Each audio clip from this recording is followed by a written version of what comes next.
Bismillahirrahmanirrahim. Alhamdulillah. Wassalatu wassalamu ala rasulillah amma ba'd.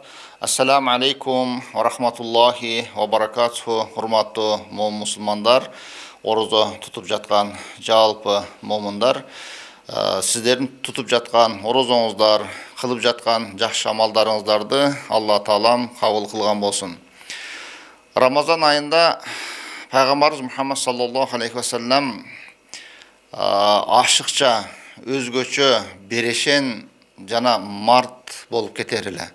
Себеби Рамазан айында кылынган жакшы иштерге 10-дон 700 эсеге чейин эселенип сооптор жазылат.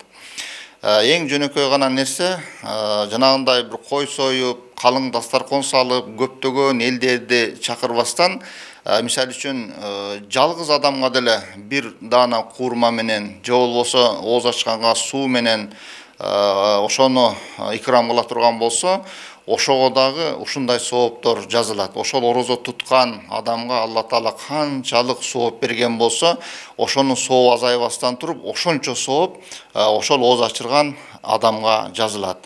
Жана анын билип билбей кетирген кемчиликтеринин бардыгы кечирилет. Ошондуктан ушул Рамазан айында туугандар менен катташууну, ошондой эле Рамазан айында зекет берүүнү, Рамазан айында эхсан, хайыр садакаларды берүүнү биздин элибиздагы акыркы учурларда көптөгөн адатка айлантып жасап жаткан учурлар бар. Мисалы үчүн жетим балдарга, мискиндерге, жесир аялдарга, ошондой эле кандайдыр бир ден соолугу начар адамдарга кайрыла турган болсо, албетте жогорудагы айтылган ажыр соопко жетишет. Эң негизгиси Кур'ан-ы Каримде келген аяттагыдай астайзбилла лааллакум таттакун садакаллахул азим. Бул орозо тутуу менен бирге эле бир гана ошол жеп ичмектен тыйылып калбастан колду, бутту, тилди, көздү, кулакты дагы күнөө иштерден сактоо өтө зарыл. Эгерде биз мына ошондой кылып таквачылык кыла турган болсок, бул таквачылык менен Рамазан айында көптөгөн ажыр соопторго жетишишке мүмкүнчүлүк бар.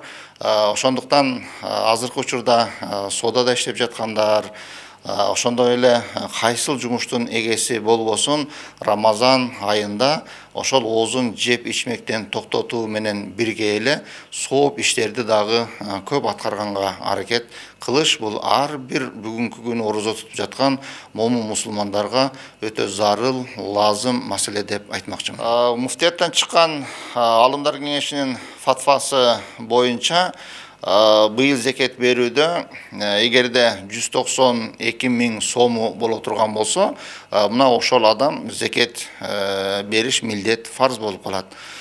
Бул зекет берүүнүн өлчөмү мурунку учурлардан бери эле белгилүү.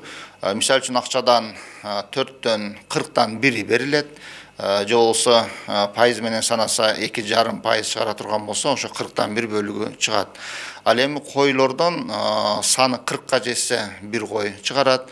Уйлардыкы 30-га жеткенде 1 жаш кунажын же болбосо торпок чыгарылат. Ал эми сыртта минилбестен талаада оттоп жүргөн жылкылар боло турган болсо, бул жылкыларга базар басында акчасын чыгарып, ошол акчасынан 40-тан 1 бөлүгүн зекет берилет. Ал эми Рамазан айындагы фитр важип маселеси, бул буудайдан эсептелгенде азыр 1 килограмм 600 грамм буудайдын эсеби боюнча 56 сом берилет. Бирок биз ошол 56 сом менен эле чектелип калбашыбыз керек. Албетте бул жерде мейиз, курма, арпадан берилет. Эң алдыңкысы азыркы күндө 700 сомдун тегерегинде болуп атат. Эгерде кимде мүмкүнчүлүгү боло турган болсо, ошол 56 сом эмес, жогорак сумма менен бере турган болсо, биринчиден көп соопко эгенер болот, экинчиден ошол фитр садака алган адамга дагы бир топ акчалай жагынан пайда келет. Кудай кааласа, бүгүнкү күндө биздин жарандарыбыз мына ушунун тегерегинде иштеп, ушунун тегерегинде садака фитр берип жаткандар дагы бар.